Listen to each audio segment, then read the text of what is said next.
cold against your skin. Running through the chaos, letting all the sin. Temptation in a bottle, ready for the night. Craving for the thrill, it's time to ignite. Dark desires burning bright. Echoes in the dead of night. No retreat, no looking back on this heart attack. Hey, ladies and gentlemen, how are you on this long weekend for us in Victoria? I decided to come and hang out with you guys earlier in the day instead of like really late at night. As we move into this, time of year when the time changes. So I think it's this weekend or next weekend, America will go on to daylight savings, and then in a month's time I come off daylight savings. So there will be some changes to the show times, and most likely we will probably finally be able to go back to an earlier time more often, which will be, I think, good for everyone. um yeah, good for everyone. Hey, good to see you guys. I want to talk about these two people you see on the screen. You might be like, Ping, I don't recognize them. They're not part of any case I've seen on any news channel. Well, that's because they're not really part of true crime. But I wanted to show you something really devastating that happened overnight. And let me get this put up on the screen. So, this last week is the start of storm season. Already, we had this absolutely gigantic wedge tornado touch down in Oklahoma last night. And they actually had another one in Tulsa like an hour ago. But last night, this mother and daughter were driving on, I think it's I-80, and they were on the phone to someone talking to family, like saying, "Hey, we're on our way home, not far from home now." And then their call cut out. And then the husband called emergency services saying, "Hey, something happened. They were on their way home. We were trying to, like, I don't know what's going on or what happened to them. Can you please go and look for them?" Well, they did end up finding them. Unfortunately, they were not alive. This is what was left of their vehicle after the tornado picked it up and tossed the vehicle into a field. So they must have been driving down I-80 and not seeing the tornado because it was late at night. But that's just crazy. I can't believe that's all that's left of their car. Now, I've seen tornado damage before, but that's pretty bad. I mean, you can see the seats in the car, and what an awful way for that family to go. Here's another view of it. That's another view of it. Like, you can't even really tell that that is a vehicle. It just looks like some scrap metal that is in a field. That's awful that two young lives snuffed out. The fact that this thing looked like this, and you see the only reason this is illuminated is because of the lightning behind it. If you were driving down this road and like, you may not have even realized that this was a tornado as such, because it's very hard to tell what is a tornado at night unless you're a storm chaser and you have a good knowledge about what storms look like.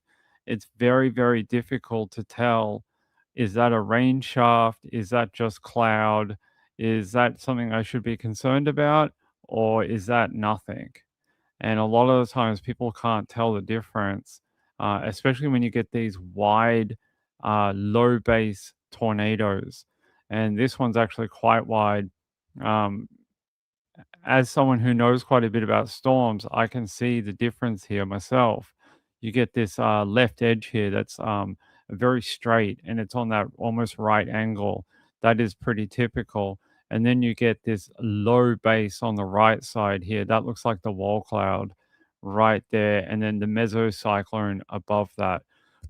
But that's from years of looking at tornadoes, and not everyone has that knowledge, which is a shame because if they had just stopped on the highway and not like waited 5 minutes, they would have been alive. And that's all it would have taken for the tornado to cross the highway and then disappear off into another field. So this was pretty far back into Oklahoma too. Like this is not in OKC or anything like that. This is out in the you know, I'm not sure what county was it, Fairview. Out in Fairview? Let me check that. Yeah, Fairview. Uh yeah, so they're from Fairview, and yeah, it looks like that they were just outside of the town when it got hit. So where is Fairview, Oklahoma? Oklahoma. Yeah, it's out in the country part of it. It's out in the bit where tornadoes happen. So there's Fairview, and I think they were on. It must have been this one, I-60. Let me have a look. It must have been this one, I-60 that they were on. Don't think they were on 58. It must have been this one coming into town. But if we zoom out, where is that in relation? So it's northwest of Oklahoma City. So it's northwest, not far from the border with Kansas. So they're in this tiny little place called Fairview. And as you can see, most of the land surrounding it is farmland. Like it's just rural country land. So if they had just stopped on the road for 5 minutes, it probably would have gone off and gone into a field somewhere and continued on. It's very sad that had to happen. Yeah, they died unfortunately. Um, Mother and daughter, not what you want to see. That footage of the car, it's so hard to tell like what part is part of the car, which way is the front of it, which way would the motor be. It's just looks like a clump of metal. So um Danny said I think more need to be talking about Iran.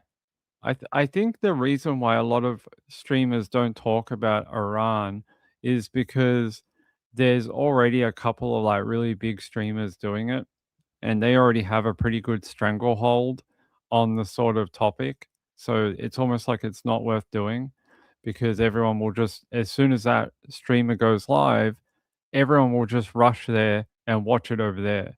And you know who I'm talking about. It's agenda free.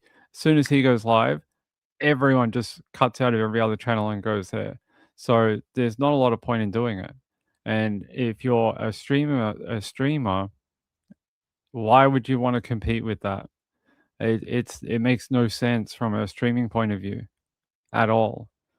You'll lose like 80% of your viewers in 2 minutes as soon as he goes live.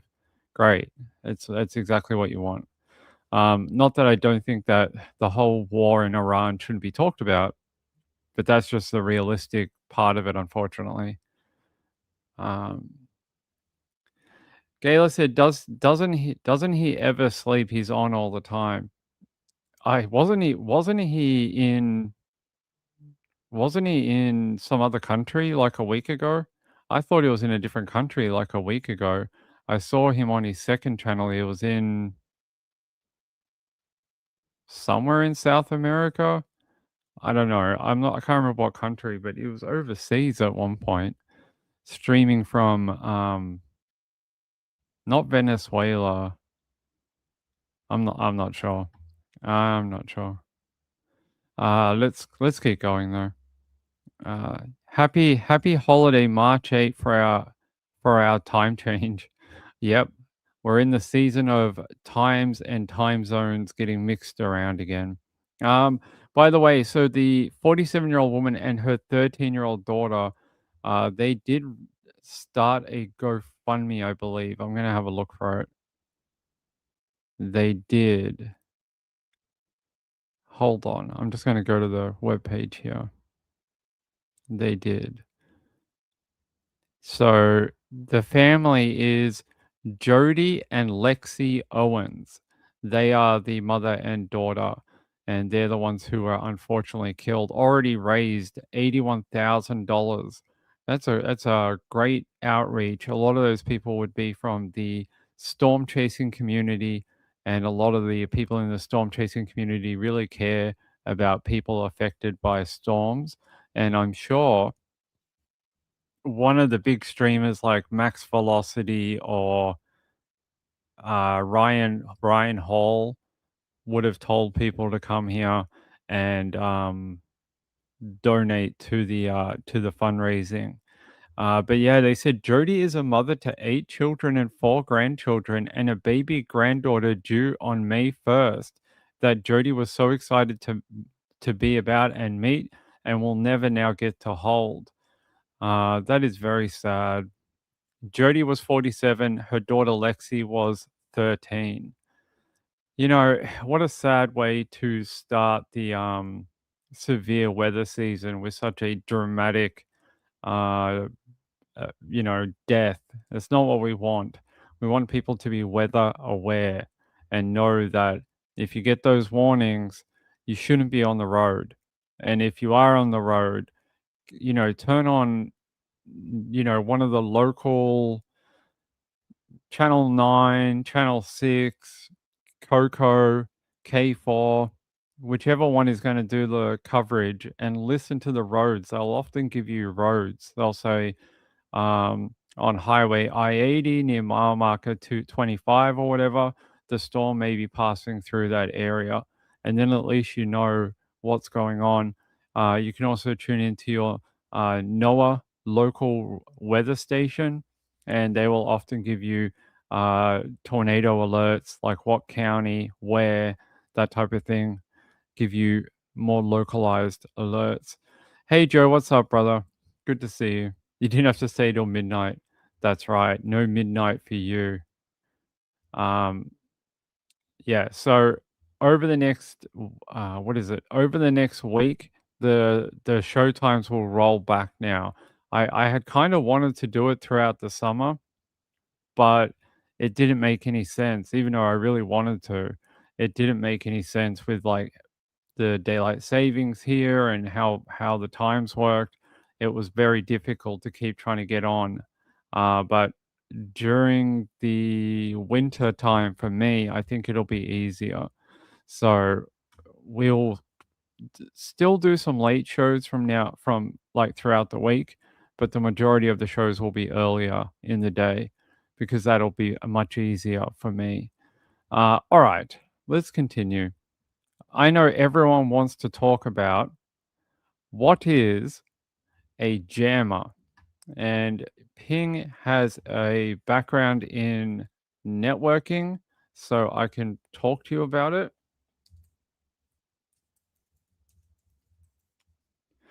There are various different types of these type of devices. They're called a network jammer.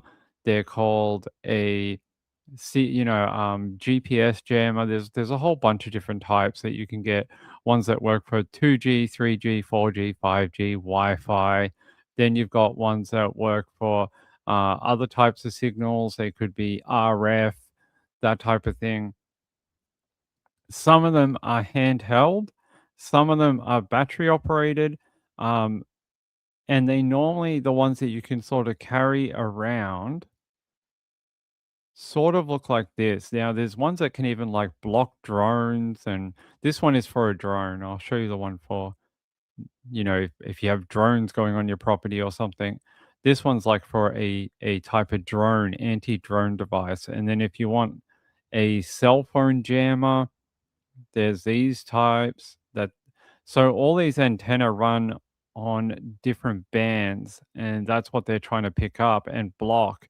And basically, they just flood the local area with that particular signal and make it impossible for other devices to connect over that frequency or channel. And I know these are sort of like the big du jour topic right now. And then you can get even smaller ones for cell phones. Here, I'll show you the tiny one. So that's probably one of the smaller ones I've seen. Not very big. I think it would be, I don't have anything to give you a comparison. Not much bigger than a mobile phone. If you have a mobile phone, probably not much bigger than that with the antenna. So pretty small, they can be charged and they work in a small radius. So depending on how powerful it is, how big the battery is, that's depending on how wide your area can be. So some of these can be quite localized. Some of them can go for like kilometers, like miles.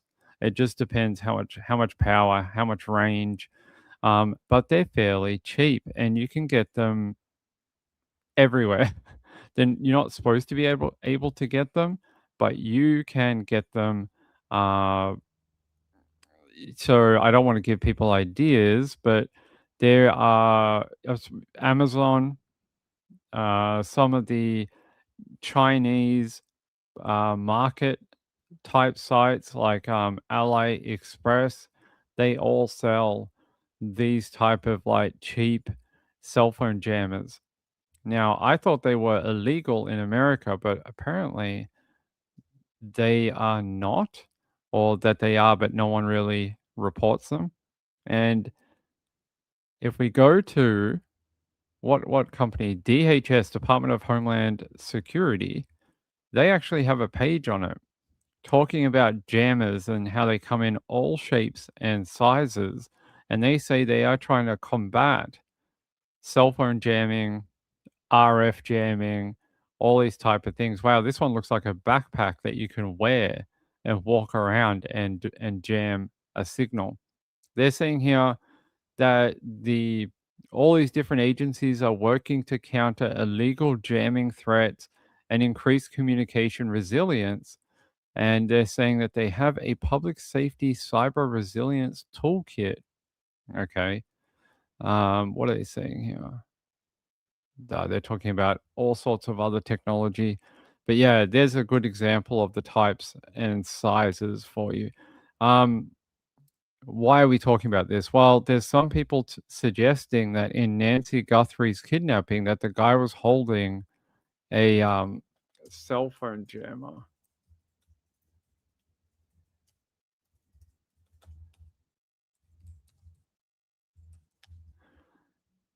Yeah, I'm trying to get you a little video for you. Here we go.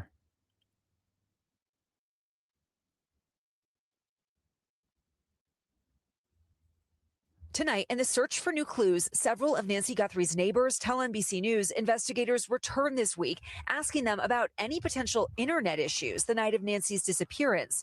The homeowners say the agents told them several neighbors mentioned glitches with their internet that night. One of those neighbors tells us when they checked on their Ring cameras, this one here, the one closest to Nancy's property, said not available during the overnight hours of the abduction. Here in their backyard, you can actually see Nancy's home. It's that brick house there. Experts tell us it would likely take a professional grade Wi-Fi jammer to knock out internet all the way to the back of this property. Here's the jammer. Hold it up here. You turn it on. Security tech consultant Ted Nearhouse showed us how a Wi-Fi jammer can interfere with internet signal and home surveillance cameras. And you will see it go out. So that's what it looks like. It'll say not available or something along those lines. But Nearhouse says he's skeptical a Wi-Fi jammer was used in Nancy's abduction. If they turned that thing on when they pulled up, you'd never have any video on any camera. So that's why I don't think anything was jammed. Some online sleuths have pointed out it appears there could be something in the suspect's pocket. We asked the sheriff about that earlier this week. Did he have a Wi-Fi jammer, a walkie-talkie? Have you been able to figure? I've not looked at it that closely, but yeah, I know that my team has looked at it with the FBI, every angle. And Tom, neither the Sheriff's Department nor the FBI have commented on any potential internet issues in the neighborhood. NBC News has also reached out to Ring and not heard back. We thank you for watching.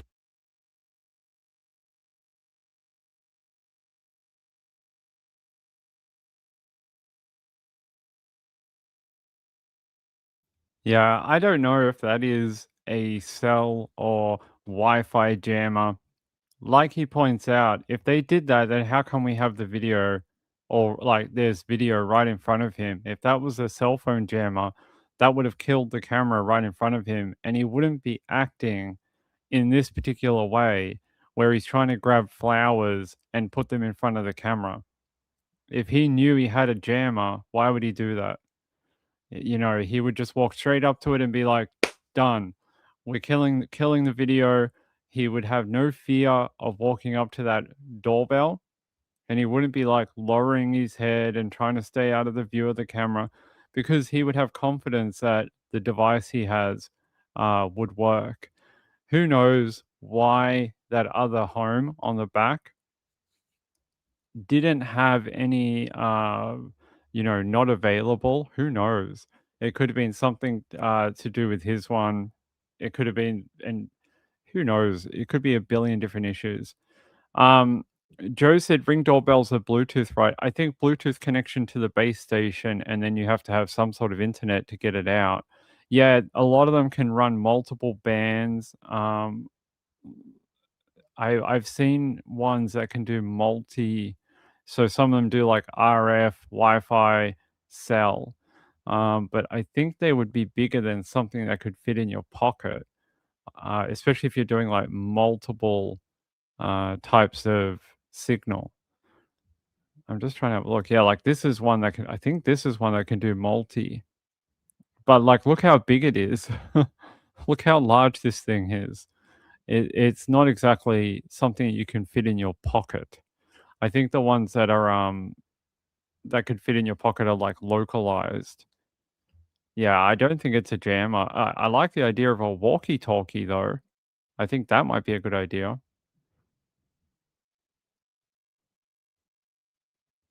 Joe said ring doorbells. Yeah, I think so. Hey McSpunky, how are you? Gayla said, how did they get video of him if they had a jammer? That's right. I don't think that's possible. Marlene said, I would not think he was this advice from his actions. The guy who didn't even bring tape to cover up the ring doorbell. Yeah, I don't think so either. I think it's probably just there's so many people grasping at straws because they've got nothing to talk about. What are we into week 6 or whatever? And we're really not getting very far. It's sort of the same, you know, oh my God, now let's talk about a possible internet outage and a cell phone jammer or Wi-Fi jammer. It just feels like every other case that doesn't have any good information coming out. So good little clue about whatever's in his pocket, but I don't think it's a jammer. Might be a walkie-talkie. That might be a clever idea. I like that better than a jammer. Rachel said, I think it was a walkie-talkie in his pocket. Enton said the self-service at Nancy's was terrible. Yeah, I actually like that idea way, way better than a cell phone jammer or Wi-Fi, Bluetooth, whatever. Hey, Elaine, how are you, my friend? Good to see you. Good to see you. Rachel said, I think it was yeah, I think so too. I think you're right. I think you are right on the money. It's a shame that, we talk about a lot about RF signals and Bluetooth and that. It's a real shame that their Bluetooth sniffer that they had on the helicopter didn't work. That would have been really cool to use that technology in that way to track down a heart device like a pacemaker. It's a shame that didn't actually lead to anything because that would have been, well, it would have tested the technology live in the field, and then they would have gone, okay, it does work to find people from a helicopter. It could be applied to missing people if they go out hiking or if they're missing in a remote location. That could have been used in that way. It's a shame it didn't work for this one. Joe said if he had a walkie-talkie in his pocket, why didn't he ask his backup if there was a better option to cover the ring camera than weeds? I don't know. Some people are just not very smart. I don't think he was very clever. I I still think that's one of the weirdest things of the entire thing. You're like, "Okay, I'm gonna get out there. Uh, I'm gonna get out there. I'm going to get a balaclava. I'm gonna get a balaclava. I'm then going to get a backpack. I'm gonna try break into a woman's home. But what I'm not gonna do, I'm not gonna bring any tape to cover the camera." I think, you thought of everything. You thought of you thought of the backpack, you thought of something to cover your face, but not to cover the camera. I think that's very weird. He hasn't been caught? Well, yeah, that's true, he hasn't. He may not make our dumbest criminals then, but definitely just seemed, not super prepared. I think that would have been a no-brainer of a thing to do. Let's go here.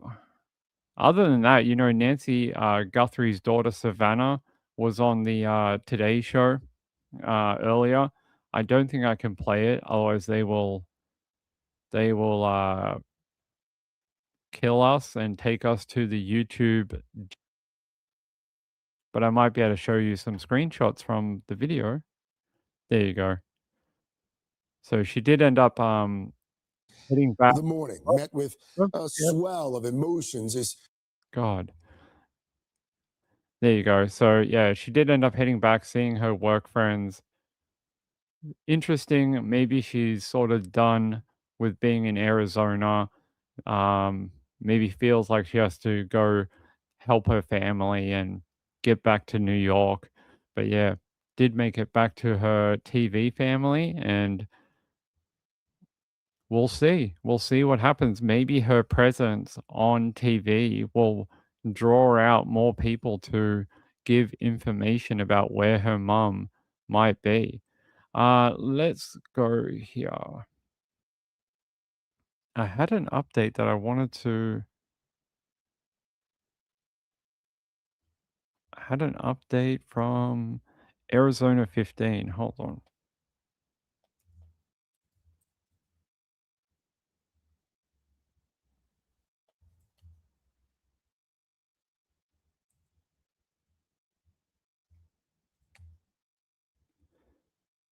Okay.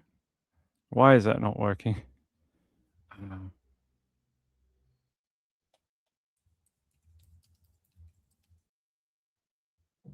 all right, here we go. Let me get to the video for you. By the way, on Arizona Family, they had an interview with the guy they had picked up, one of the people that raided the house and they took him into custody and questioned him. They had an exclusive interview with him.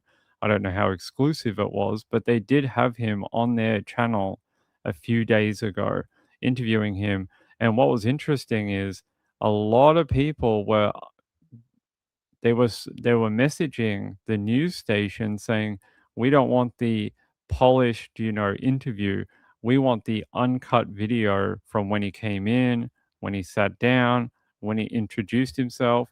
And CBS 3, oh no, CBS 5, Arizona Family actually provided the before the interview video because they had been getting harassed by people on social media to provide, unedited photo of the guy. And I thought, wow, uh, is there people really doing that? Is there people really harassing the news station that badly? Apparently there was. Apparently there is. Let me see if I can find it for you where she talks about it. Because yeah, she was saying like our social media has been going off the hook. Let me see.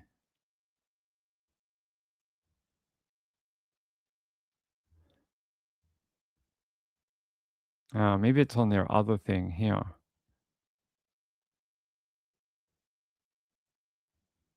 Um,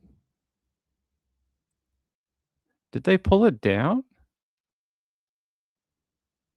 Huh. That's weird. It was here like yesterday. What the hell?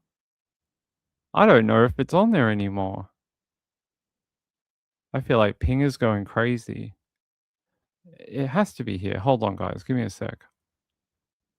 Oh, no, they have it. Yeah.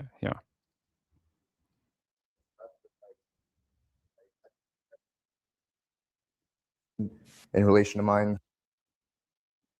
Here you go. You can see the FBI agents here. That's his Range Rover, the gray silver Range Rover there. They asked him to get out. They put him in the back of a car while they searched and processed that Range Rover outside the Culvers. But he says this is when things were at least relatively confusing to him as to why he was being questioned. Take a listen to what he had to say. Near anywhere or have any connection to this. The whole time while I'm sitting in the back of the cop car, I'm like panicking, thinking that I'm going to be framed for this or they're trying to pin this on me somehow. Did they tell you what led them to you? I mean, something made them believe they needed to talk to you about it. What was that? I asked them. They didn't tell me any information about that. And I have thought of any type of reason why they could have come after me. But there's nothing. And I think that's why they didn't tell me. Were you in the area of the home at the time, like overnight, or would it have been something like we've tracked this person near? Well, I live near her house, but I mean, I didn't even know that until after the fact.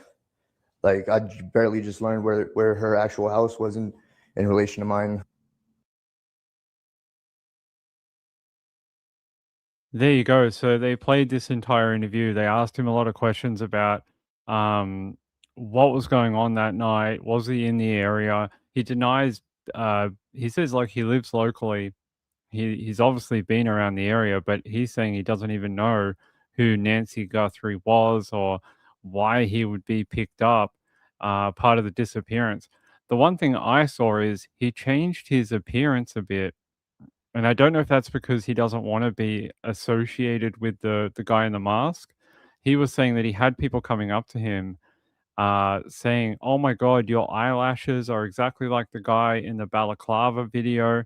And he's saying, like, you could take anyone's eyes from across the world and say the same thing.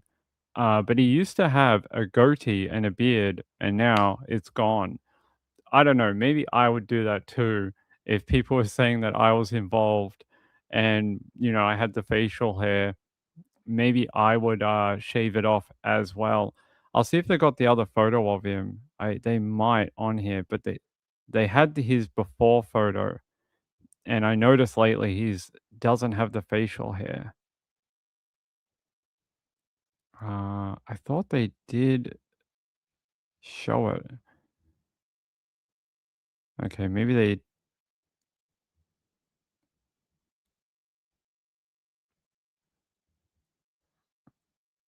Maybe they didn't. This is a bit where she talks about her social media and like how people wanted to see the uncut footage. I want to show you guys some behind the scenes footage that we shot of the interview. This is not something I would typically do, but I posted this on social media. We had shot some behind the scenes footage as we were just preparing for the interview. I want to take this full, Jason, if you can, just to show the full aspect here. The reason why I showed this was people wanted to see what he looked like walking in, what he looked like, what he was wearing, any sort of, body jewelry, markings, etc. And, I wouldn't normally post something like this, but people were curious and we don't have anything to hide from the video that we have here as we were getting ready. So this is what Luke looked like when he came in. He was very respectful of us, again, not facing any charges, but people have wanted to see this raw stuff, this raw footage so much just to kind of see what he looked like, what, trying to kind of see, oh my gosh, well, could he walk like the person that's on the video? And again, I just want to say that he has been detained and released in this case. He is not facing any charges as of now. And so you can at least see what he's wearing. There's been a lot of people who have commented and been kind of suspicious of the fact that he was wearing long sleeves and warm clothes. Meanwhile, people have commented I had on a sleeveless dress. Look, for me, it was 90 degrees. There you go. A bit about behind the scenes. Here's the other photo of him. There you go. That's what he used to look like or looked like at one point. So he doesn't have the facial hair anymore. He looks slightly different. Um, Rachel said they had probable cause to get a warrant to search. We just don't know what they had. Yeah, I don't think it's because his eyebrows matched, the security footage. Do you think a judge would sign off on that? I don't think a judge would be like, yeah, you can go pull a guy from his home because his eyebrows sort of look like the same guy in the balaclava. But look, he does have a criminal history. He is considered an ex-con, and he does have unfortunately, a prior history of crime. And sometimes when you are a ex-con and something like this happens, they tend to look there first, don't they? Um, Guys, hold on a sec.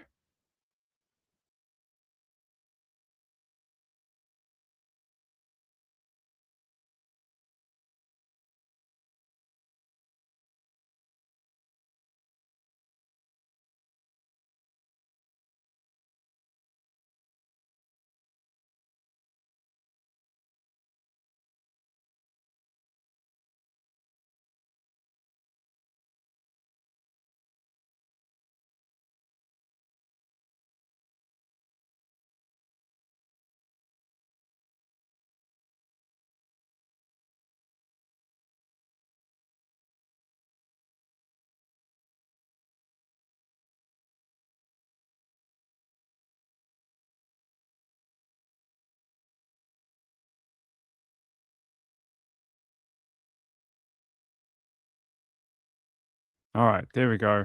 Sorry, I had to go close my window. Think I was making a lot of noise. Hey, Melissa, how are you? We know how people are about eyebrows on these true crime streets. Definitely when you're considering um, some other cases like Coburger, yeah, people are really into their eyebrows. I don't know. I don't know what to tell you. I'm not sure what the fascination with constantly doing coverage of this guy. He might be related, he might not. I kind of think if they had something on him, they probably would have detained him for a lot longer. I think he'll if he ends up not being the guy and not being connected, there's a good possibility he'll end up suing. I just have a funny feeling. They're saying here Luke Daly, was detained for 4 or 5 hours in the back of a police car as investigators searched his Range Rover and home. In that time, he said he realized it must be connected to Nancy Guthrie's disappearance and said he was panicked thinking he was going to be framed for this. Who exactly might frame you exactly? Do you have people who might want to frame you? His Range Rover has been returned to him, and he said, in terms of moving forward, I just want to be cleared, have actual verification that I was cleared by the FBI and the sheriff and whoever else. He also urged people to not go off speculation of everything you hear on the internet, adding that the scrutiny had affected his life so much that it was hard to go anywhere. According to his lawyer, um, they had not seen the federal search warrant involving him. He also said Daly and his mother were exploring legal action against law enforcement and online sleuths. Well, there you go. Online sleuths better be careful whether, you know, maybe he's a little litigious. Maybe people are going to end up with some sort of legal letter. I mean, I think it's difficult to disparage someone based on if you have a history with doing crime and then you're picked up in another investigation, unless you're saying things that are not true, um, as long as you're reporting the truth, there's no problem. So you won't get in trouble. Joe said the defense will challenge it. Yeah. Joe said probable cause affidavits are so crucial to a criminal case, and their level of proof is way less once you get to trial. Beyond a reasonable doubt versus, well, probable cause. Yeah, it could be. Danny says, is he still on parole and probation? I'm not sure. Yeah, Luke Daly.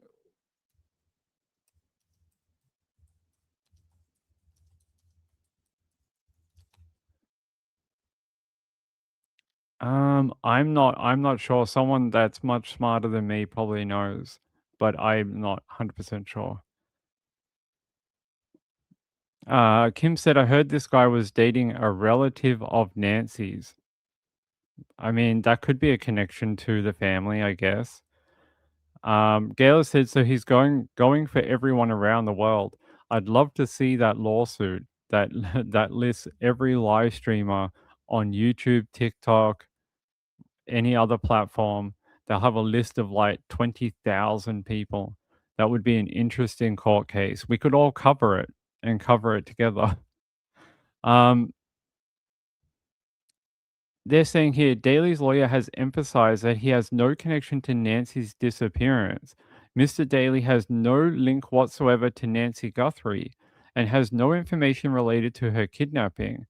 And then the lawyer said, like the entire Tucson community, both Mr. Daley and his mother are hopeful that Nancy will be returned to her family unharmed. If he was dating someone related to Nancy Guthrie, his lawyer says right here, Mr. Daley has no link whatsoever to Nancy Guthrie. No known link whatsoever. So are they playing dumb then if he did date someone related to her? Because he would know, right? That would be like one of the first things that you learn in a relationship. She'd be like, oh, hey, one of my cousins is that lady you see on the Today Show every morning in New York. I'm sure that would come up in a dating scenario pretty quickly, like, because it's an interesting fact. It's an interesting fact. You could talk about it. It'd be something like of an icebreaker. So I would have thought it would have come up pretty quickly. Let me see.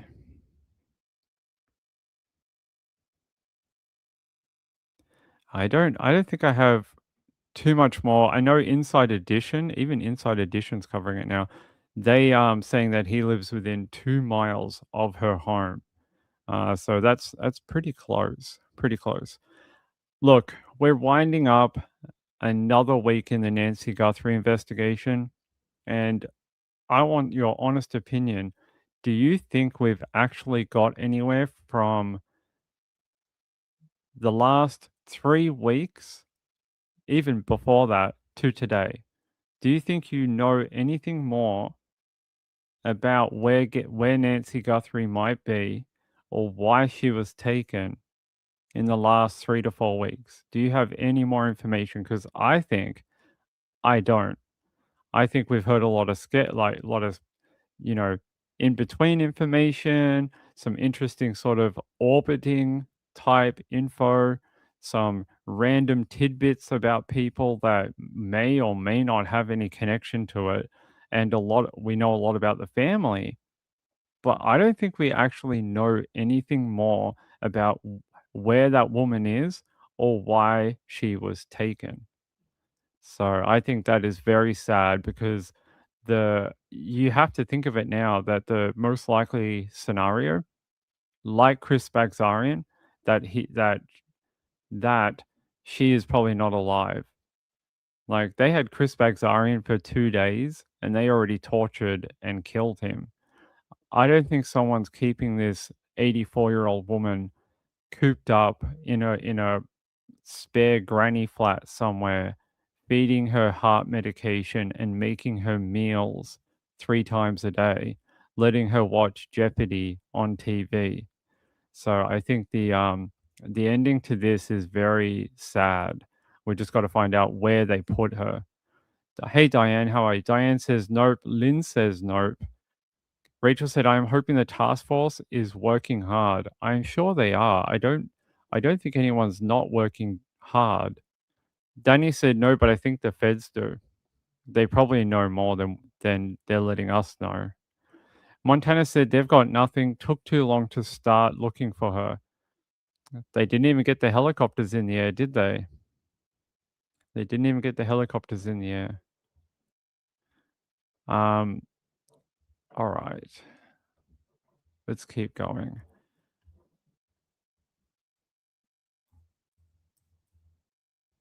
By the way, that story we read about last night about the 2 babies found in Cleveland. terrible. I think we're going to find out more about that very, very soon. There is a story out of Ohio. Why is it always out of Ohio? There is a story out of Ohio. A woman called Rachel Long was killed, murdered, and they're saying here that a man has been charged, and I'll take you to it. It says dog groomer's husband charged months after she was found stabbed 17 times. Here, go here. And he called 911 about an S word. They're saying is it Kyle Long allegedly told police he saw Rachel Long stab herself several times in the face and neck. Sounds like another story about a woman who randomly had knife wounds all over her body. They're saying here Kyle has been arrested on murder charge in connection with Rachel's fatal stabbing in October.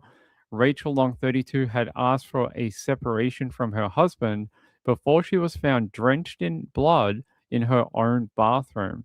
Rachel's friend said she was looking forward to starting a new life after separating from Kyle. And they're saying he's been charged with murder months after his wife was found in their residence. He tried to make it out as if she had done it herself. Now, we know in the past that has never worked out for the people involved. Yeah, I'm going to take you out there. If my site will load, here we go. We have new details out of Madison County. Meantime, a man appeared in court for the first time, and we spoke to his attorney shortly after. Does Kyle maintain that Rachel did this herself? So, at this point in the proceedings, now that murder charges have been filed, our defense will become clear at trial. Kyle Long is charged with the stabbing murder of his wife, Rachel, and he had reported Rachel's death as a suicide back in October. 4 months later, he is behind bars and facing a judge. 10 TV's Carla Rogue. Wait, was that lawyer the same lawyer for that 15-year-old girl that left her home voluntarily, but then that guy killed her? I'm pretty sure that is the exact same guy. Anyway. Was in the courtroom, and reports from London. A judge set bond at $1.5 million. Kyle is maintaining his innocence, but Rachel's loved ones say they're intent on getting justice. Kyle Long stood in front of a judge for the first time since his wife Rachel's death in October. Both of their families filling the courtroom as the prosecutor described the disturbing details, including 17 stab wounds. The allegation is that a 13.5-inch knife was used. On October 23rd, Kyle made this call to 911. My wife just stabbed herself. There's no pulse. There's blood all over the place. Does Kyle maintain that Rachel did this herself? So, at this point in the proceedings, now that murder charges have been filed, our defense will become clear at trial, but he has consistently maintained that he did not cause her death and so maintains today. Investigators say Kyle told deputies conflicting stories. He hired defense attorney Sam Szymanski in November. He's known since then, of course, that law enforcement's been investigating thoroughly. His electronics were seized, his work computer. According to the complaint, Rachel was planning to leave Kyle. She was a mother of 2 young children and owned a dog grooming business in London. At a vigil after Kyle's arrest, there's going to be accountability. Family and friends say they are intent on getting justice. It felt relief to be able to find the direction that we're headed, to get some answers. Yeah, I'm pretty sure that is the same lawyer from the Busby case, Haley Busby, that Tyler Thomas is accused of killing 17-year-old Haley Busby. I'm pretty sure that is, well, it is in Ohio too, so maybe he is often a public defender, but I recognized him from the press conference for Haley Busby. So he is representing a lot of bad people in Ohio. He's not only representing Tyler Thomas, who is accused of killing the 17-year-old girl, he's also representing Kyle Long, accused of killing Rachel Long after she asked for a separation from her husband. They're saying here, Sam Shemansky denied his client's guilt in a melodramatic statement. He says it is a horribly tragic event in which he bears no responsibility, only sorrow. Kyle Long called 911 twice on the night his wife died, hanging up the first time, then calling back 4 minutes later to say that his wife had stabbed herself multiple times while he was in another room. He told arriving deputies that Rachel Long wanted a separation from marriage, but the criminal complaint filed in the case notes that Long's conflicting statements to investigators, as well as other inconsistencies. An autopsy report said the mother of two suffered at least 17 stab wounds, including defensive type wounds on both her hands. The wounds conflicted with the husband's statement that she only had the knife in her right hand. The friend who was texting with Rachel Long prior to her death said that she never mentioned being S-word or even angry as they discussed their clothing choices for an upcoming concert. When detectives interviewed Kyle Long for a second time, the documents say his answers conflicted to what he said in his first interview. The whole changing story type thing. It seems like they are always doing that, right? Let me see if I can find anything else on him. Yeah, we can go to ABC 6, WSYX. If it'll take us there. Madison County 911, where's your emergency? My wife just stabbed herself. There's no pulse. There's blood all over the place. New tonight, the 911 call from a husband in Madison County. He claimed his wife took her own life, but now he is charged in her death. Those charges are the result of a months-long investigation. Police say Kyle Long made that 911 call you just heard back in October. Here is his wife. Her name was Rachel. The sheriff tells ABC 6 he did not buy the story about her death from the beginning. Steve Levine tonight talking with those who knew Rachel and getting answers to their questions. 35-year-old Kyle Long now locked up in a regional jail, charged in the stabbing death of his 32-year-old wife, Rachel, here in London. She was so sweet and so kind and personable. Brittany Maddox talking about her childhood friend, Rachel Long, who was found stabbed to death in her London home back in October.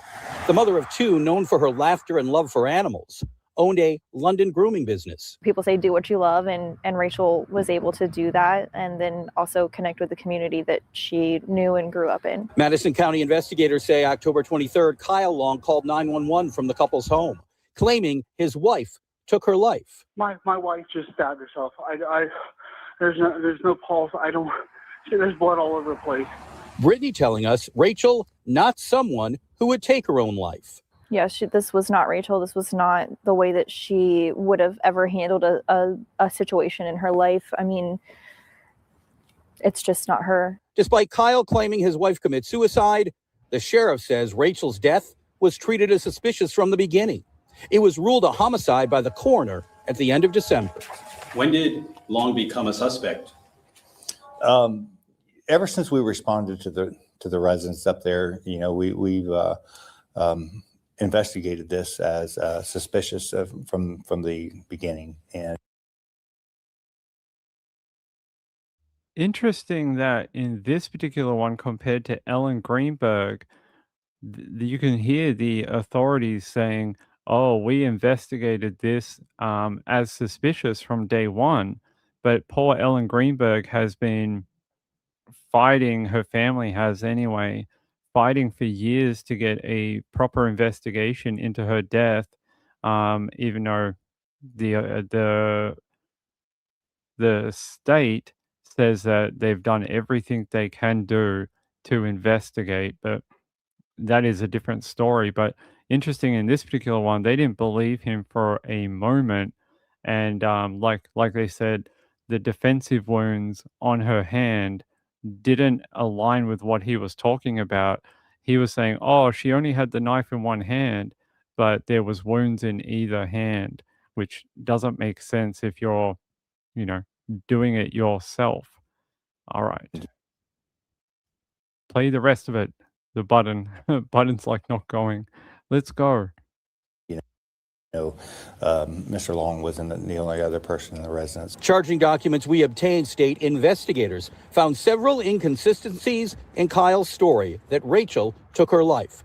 Wounds on Rachel's hands appear to be defense-type wounds. Text messages Rachel sent to a friend before her death never mentioned being suicidal or angry. And investigators say Kyle admitted Rachel wanted a separation. The sheriff telling us why it took months to file charges.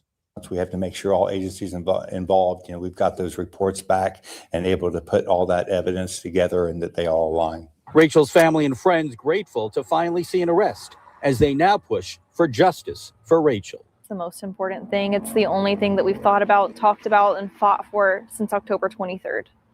Long expected to make his first appearance in municipal court on Friday. In Madison County, Steve Levine, ABC 6 News.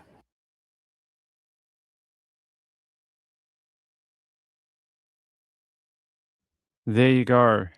There you go. Kyle Long. Here's a photo of him, by the way. Here's a photo of him and her. That 911 call didn't seem very convincing, did it? I didn't think it seemed very convincing. At least, I don't know. I don't know about you guys. Here, let's go back. Can we listen to that again? Where's that 911 call? Yeah. Actually, let's listen to it again. Madison County 911, where's your emergency? My wife just stabbed herself. There's no pulse. There's blood all over the place. New tonight, the 911 call from a husband in Madison County. He claimed his wife took her own life, but now he is charged in her death. Those charges are the result of a months-long investigation. Police say Kyle Long made that 911 call you just heard back in October. Here is his wife. Her name was Rachel. The sheriff tells ABC 6 he did not buy the story about her death from the beginning. Steve Levine tonight talking with those who knew Rachel and getting answers to their questions. 35-year-old Kyle Long now locked up in a regional jail, charged in the stabbing death of his 32-year-old wife, Rachel, here. It took her. There's no pulse. You sort of have to ask the question in how come, what happened in the time between her somehow getting a knife and him making the phone call saying, oh, she just stabbed herself and there's no pulse. That doesn't happen, in 1 minute or even a second. What happened between the times between it seems to be a whole piece of the timeline between what happened before this phone call that's not being explained by him at all. Penguin, hey, just got back from birthday dinner. Happy birthday, my friend. Good to see you. Hope you had a great birthday. Hope it was your 21st birthday. SP Mother said, compared to Kouri Richins' 911 call in her high-pitched theatrics,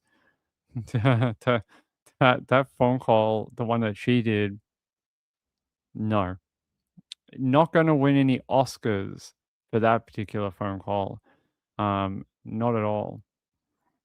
Kim says he doesn't sound broken up. Sounds like he's ordering a pizza. It sounds like he's calling up and he's like, hi, yeah, I'd like to get the 2-for-1 large pizza for $12.95. Is it possible? Is it possible to do half and half? Like half pepperoni and half chicken and bacon? That's how it sounds when he's making the phone call. It doesn't sound like he's upset that his wife has just stabbed herself, sprayed blood all over their home, and is now lying with no pulse in their house. It sounds a little, it's like, bro, how much weed did you smoke tonight? Yeah, this guy is going to have I want to know what his defense is going to be with Sam Shamaki. That'll be interesting. Let's see. He says he allegedly told police that a little after Rachel returned home from work, she went into the master bedroom, at which point he heard what he thought was laughing, followed by screaming. Yes, I have heard this.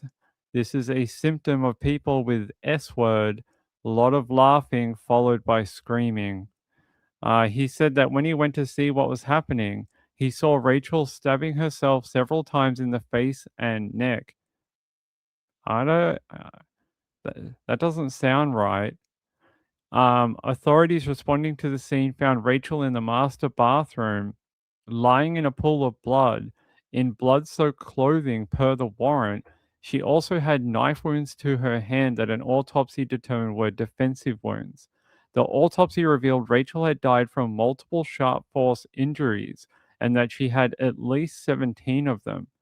I would love to know how many could a human do to themselves before it becomes impossible to continue causing the injuries.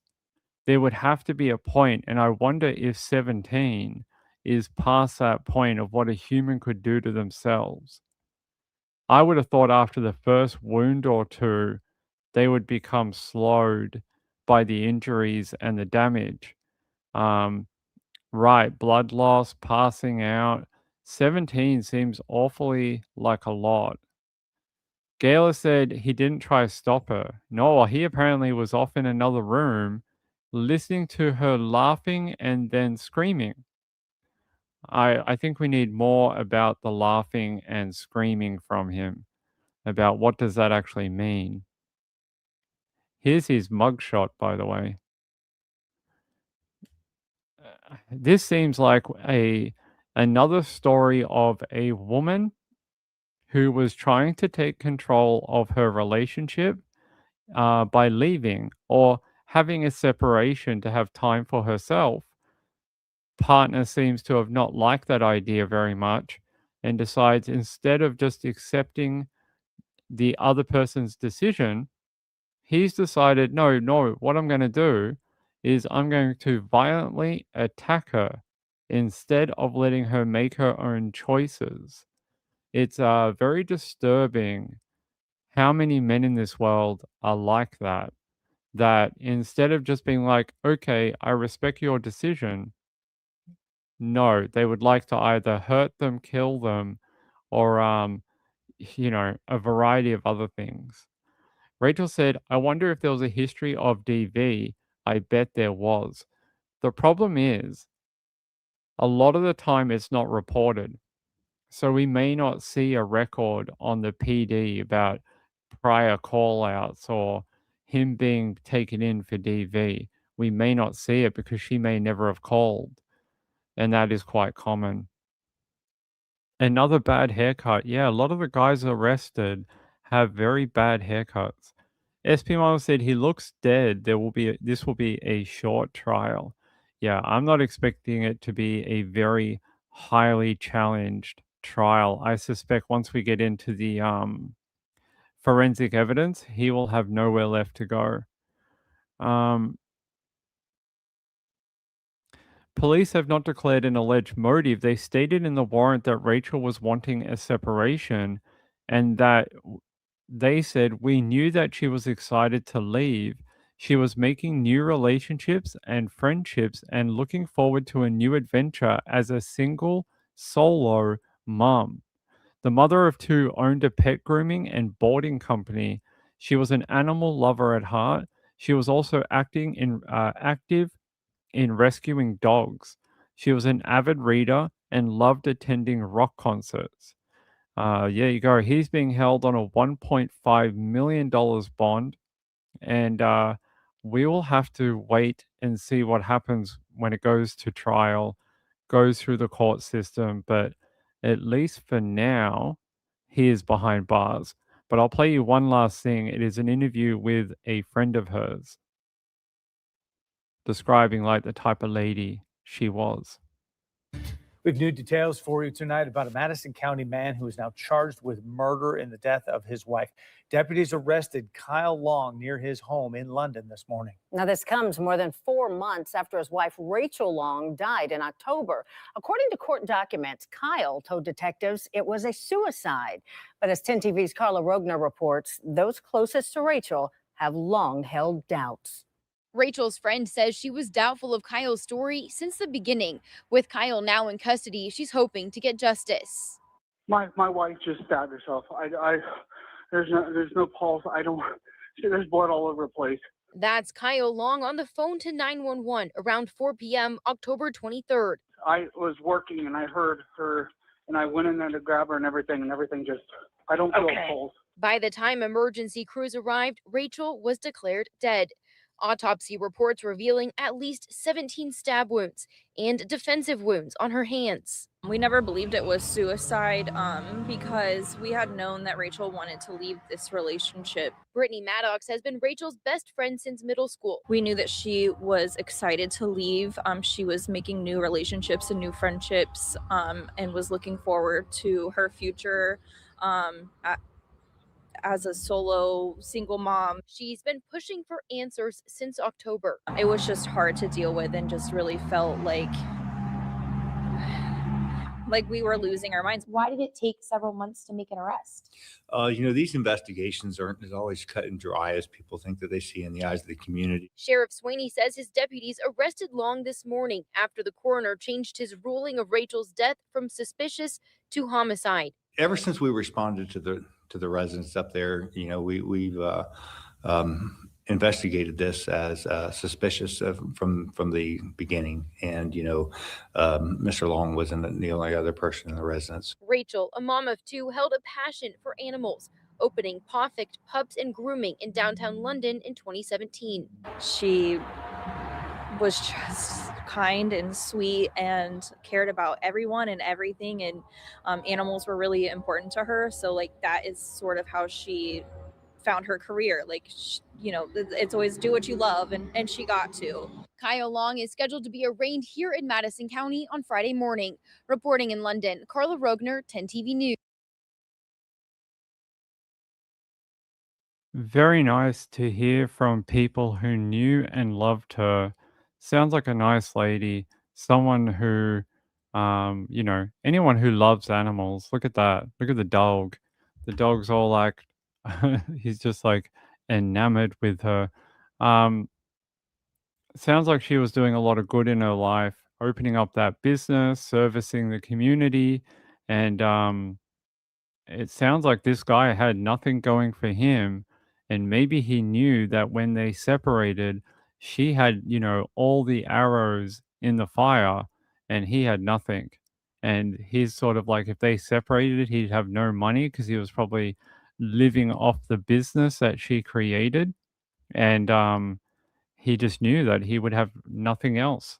So instead of being an adult and talking about, what was going on, he decided to violently attack her.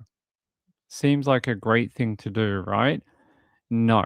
Now he's in jail and he has a bond that ain't no one going to take and no one's going to pay it. So he can sit there until he gets to trial, and we'll get some justice for this lady. We'll try and see if we can keep this guy in jail for the rest of his life. Rachel Long. This was actually not that long ago. Only in October of 2025, she was found inside of her home. I was just trying to see if we could find anything from back there. I was trying to see if we found anything from October. A lot of the information is from the last 24 hours. Yeah, let me have a look.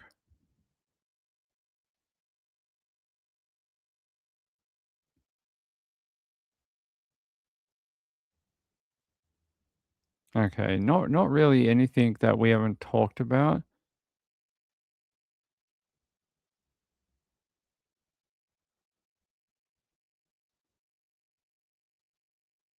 Yeah, I don't see anything here. But just that a lot of people advocating how kind she was and how she helped a lot of people, touched a lot of people in the community through her work with animals, and she got to know a lot of people through her business, and that they are very sad that she is gone.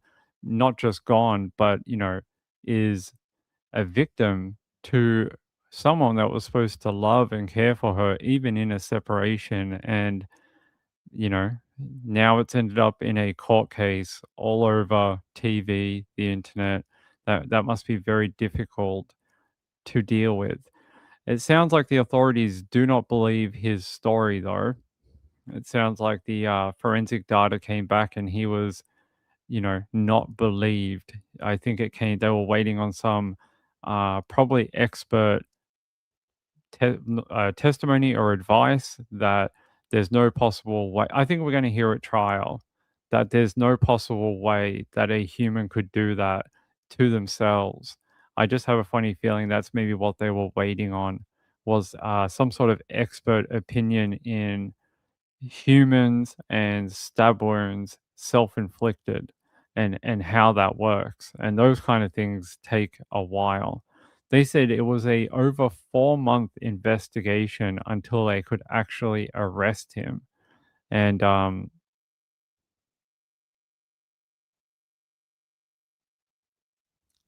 yeah, I have a press release from him. This is from the Madison County. They're saying they concluded a 4-month investigation into the suspicious death occurring in October 23rd, 2025, at an address in London, Ohio. The investigation was conducted by Madison County Sheriff. And what are they saying here?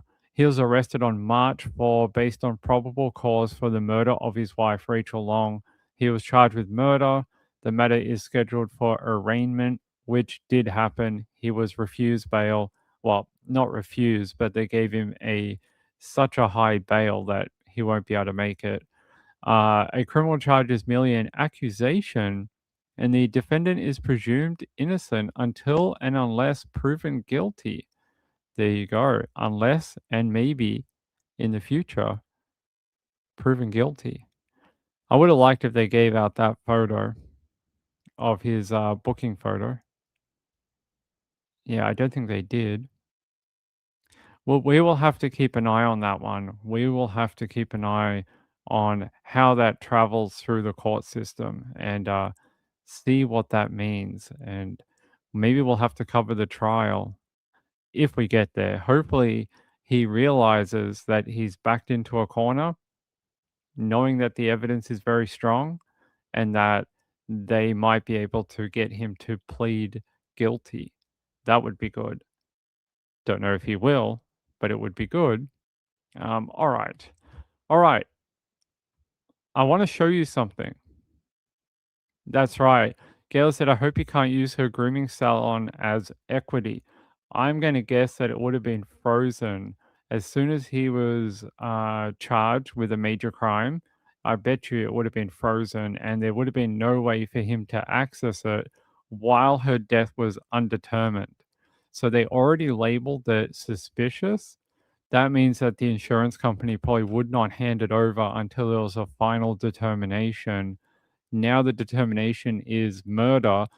He would not be able to access it, being the person who has been charged with the crime. All right, hold on. I want to show you something. 1 minute.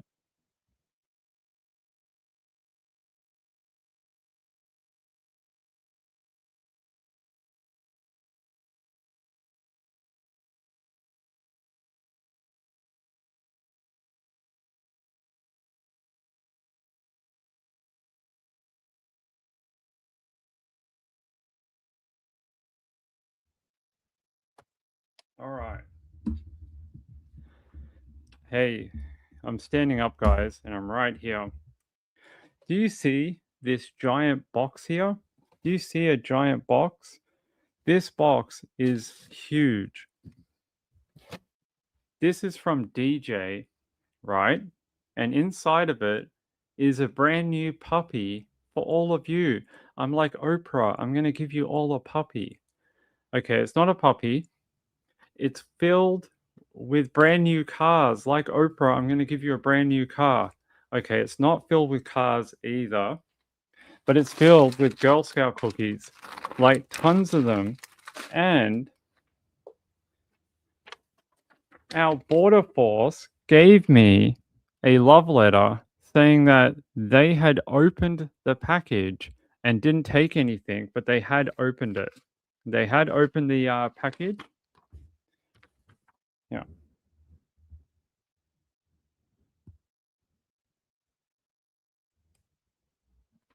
They had opened it from Border Force, and it says no items have been removed by the Australian Border Force. So no one removed it. That's good. But there is lots of different cookies in here. There's this one. There's ones we had last year, like these ones. Oh, there's these ones. What else have we got? Got some peanut butter ones. Got these. These are new. We asked DJ to get these ones this year. These are the caramel chocolate chip.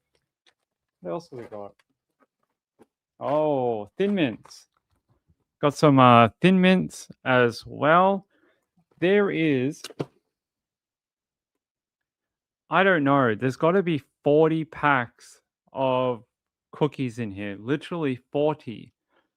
DJ's like, write me a list of what you want. And I was like, okay, I'll write you a list. I asked him for 12 packs of cookies. 12 packs. That's all I asked him for. He sent 3 times that. No French toast this year. No French toast. They took it away. Mrs. Ping was very sad. Mrs. Ping was very sad. She loves the French toast, but they don't have any. What's this? Oh, he threw in some peanut butter sandwich. These look nice. They're oatmeal. So, yeah. And Ping's favorite, the lemon ones, which these are my favorite. I love these ones. What else did we get?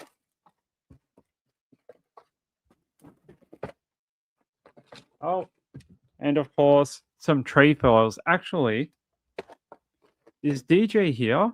Is DJ here? I don't see him. But there was one pack that was taped up. And I don't know if DJ did it because it broke on its own, or the Border Force opened it. I don't know. But there was one pack that, yeah. Here, look, one pack that was taped. It had tape on it. So I don't know if that was DJ or it was the Border Force checking what was inside of the package. So they apparently were unhappy that someone had ordered 40 packs of cookies. Yeah, I'm now a cookie kingpin. This is like, I don't, this is, he does this because it is like a year. So we only get these once a year. And wow, these new ones, these are the pink ones, the Explore More, these look good. They're supposed to be like Rocky Road, small flavored. We wanted these last year, but we couldn't get them. They look really good. There's so many good ones in here. The Samoas, the peanut butter sandwich, Thin Mints. Some tagalongs. Are they tagalongs? The peanut butter patties? I think so. They're nice. Did we get those last year? I can't remember. Oh, he got us. DJ got us some of the Adventurefuls again this year. These are really good. Oh my god, he sent ones that were not even on the list. Some of these I didn't even ask for, but I had got last year. I did get them last year, so he sort of added some extras. Oh my god, there's just so many. This box is, I can't. Yeah.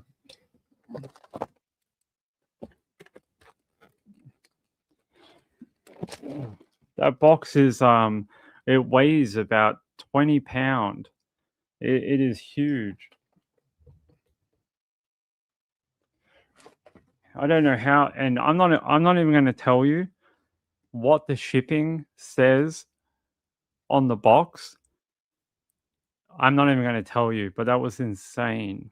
That's the problem. Shipping something like this to Australia, it costs you like a car payment. Like a car payment, really. It costs you more than renting your car each month. It was very expensive. Yeah, way over. Oh, more than that. More than that. All right, hold on.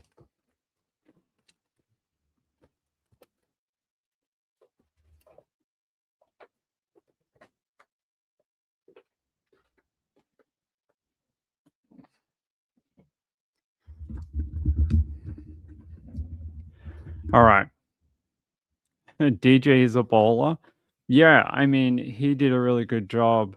And I think he must have bought out the Girl Scouts at the at the supermarket or wherever he went. He must have bought them out because I think he told me that they were like, we don't have any more. They're all done. So the smalls are so good. We wanted them last year. They didn't have any, and this year he was able to get them, but they didn't have French toast one this year. See, French toast girl. Pretty sure they were discontinued. Yeah, the Toastier. Mrs. Ping loved those, and unfortunately, we did get some last year, so she did get to try them, but they were discontinued for this particular year. So Mrs. Ping was very sad, but she likes a lot of these ones. We got them last year. Mrs. Ping liked them because they were full of like cinnamon and stuff like that. Oh, really? Put them in the freezer? Yeah, because some of them are, I looked at the expiry date. Some of them are like going off in July. So like, yeah, I'll have to either eat them or maybe freeze them. Yeah, DJ's a bowler. He is. I was not expecting that many. Like I said, I only asked him for 12. I said, DJ, to save on shipping and for you having to get like so many all at once, I was like, can you just get 10 or 12? And he's like, yes, I can do that. And then he sent it, and it ended up being 3 times that amount. 3 times. I think it's like 36 packs or something. But our in-laws love them. We will give a few to them. I will probably hand some out at the trial. I did that last year. I gave some away to some of the other journalists and things like that because we all needed a sugar hit in the afternoon to stay awake. So, yeah. Joe Schmo said French toast cookies. I think I shall consult my dietitian to see if those are on my approved list. Well, they're not available anymore. You won't be able to get them. SPM said, I love being a Girl Scout. I always sold the most cookies. I used my listened sister as a ploy. I don't know what that is. Kim says, everyone loves Girl Scout cookies. I do. Being an Australian, we used to have them. Actually, we have a thing. Our Girl Scouts here are called Girl Guides. So they're called Girl Guides here. Girl.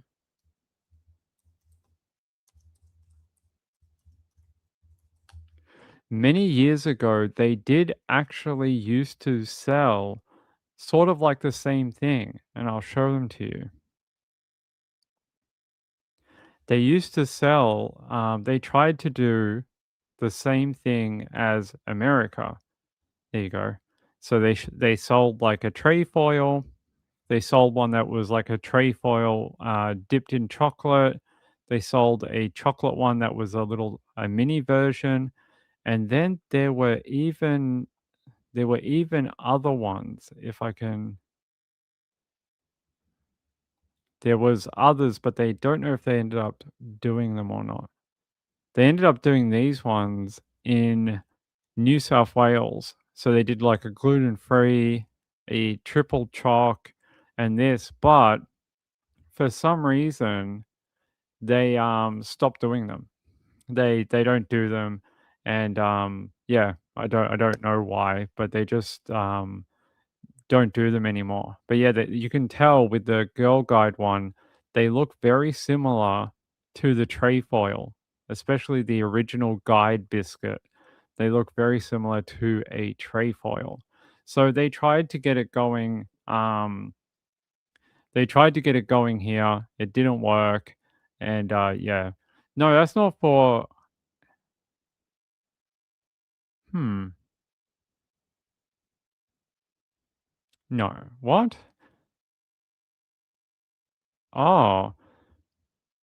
It must be these were sold in like a single cookie pack, at least for New South Wales.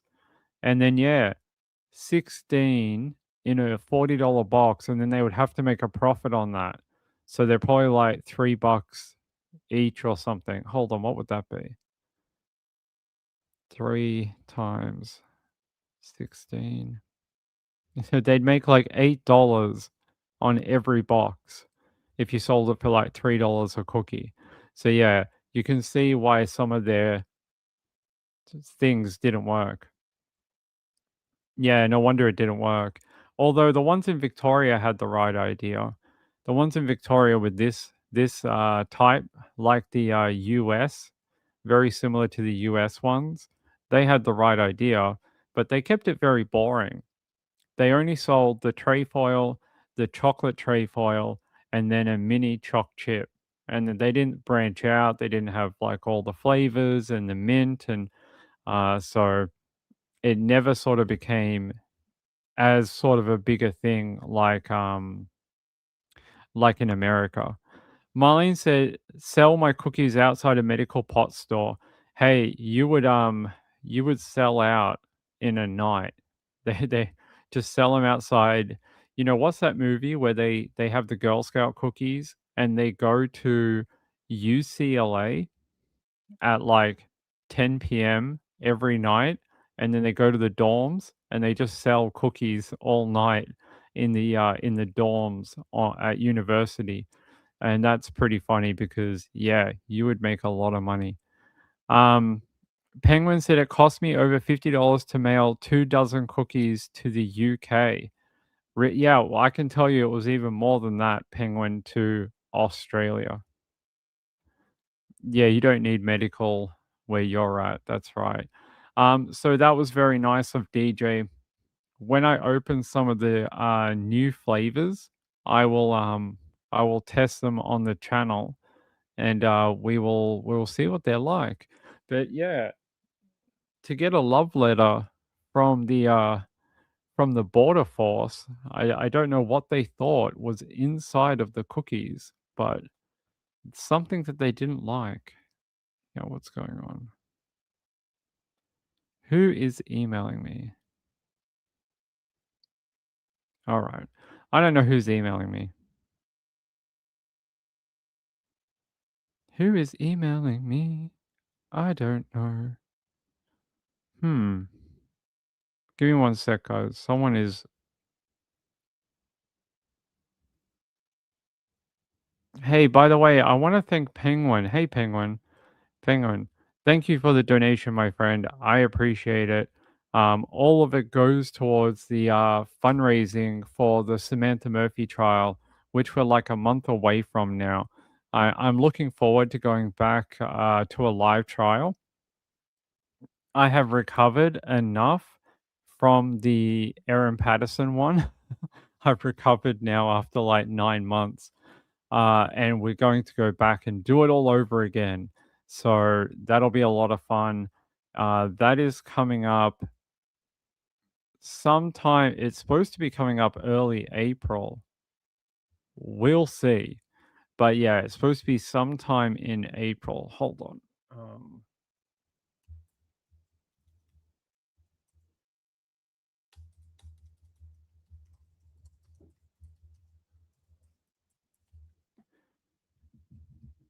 Samantha Murphy. Let me double check. I'm pretty sure it's like early April now.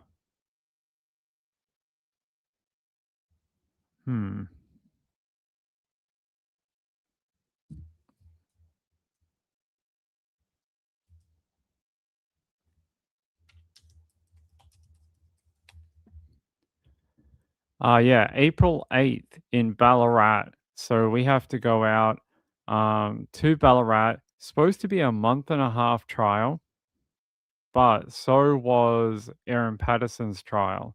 Aaron Patterson was slated for a month and a half, ended up going for almost double that, ended up going for 10 weeks. So I expect this one might as well. Ping has been attending all the pre-trial for this particular trial. It may seem like I'm doing nothing, and you're like, guys, you're like, oh, he's not doing anything in regards to this before the trial. But several times over the last few months, I have been attending the pre-trial days. And so I've been there, I've sat in court, I have watched all the evidence and, witnesses and different experts and things like that already. The only thing is I can't tell you anything about it. I can't tell you anything about the information. I can't tell you what was said. I can't tell you who was there. I can't tell you anything. But I've been going so that I can be prepared for when we start the trial. So when we get to the trial on day one, Ping will already know quite a bit of it. So it won't be such a flustered day, because when we did the Aaron Patterson day one, there was so much information and I was very flustered. And this one, it'll be fine because Ping already knows quite a bit about it. I have to get out of here because if I don't, Trisha will get angry because they're going to start at 10:30.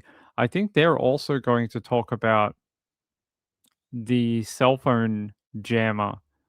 You might learn a bit more over there with her. So I will. Did they message me? Did they message me? All right. Let's double check.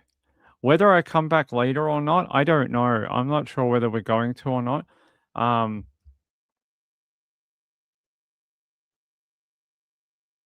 Thanks, Moonlight View. I appreciate it. I'll do that next time we're on. Thanks, my friend. I don't know whether we'll come back for the late show or not. I'm getting the feeling that it's not worth it, that it's boring, that no one wants to stay up that late, or that there's a different channel that they'd rather go hang out with late at night. And if that's true, that's fine. But I just don't want to waste my time doing the show for no one. So I don't know. We'll see. We'll see. But if it's not worth it, it's not worth it. We can just do the early 9 p.m. show. We'll see. We'll see. All right. I love you all. Whoa, my phone just buzzed. Jeez, I love you guys, but hold on. I got to get out of here. Oh, Kathy, thank you very much. Kathy, I think between Kathy and a couple other people, they've almost funded the entire trial on their own. I really think so. All right. We'll see. We'll see whether we come back for a late show after Trish finishes. So head over there, hang out with them, enjoy the night with Stacy and Trish, and we'll see if I come back or not. All right. Love you all. See you for the next show, which would be, if I don't come back tonight, it'll be tomorrow. It's a long weekend, so I'll be here all weekend to hang out with you guys. I probably won't have the Monday off because it is a long weekend. Yeah, have fun. Good night. Bye.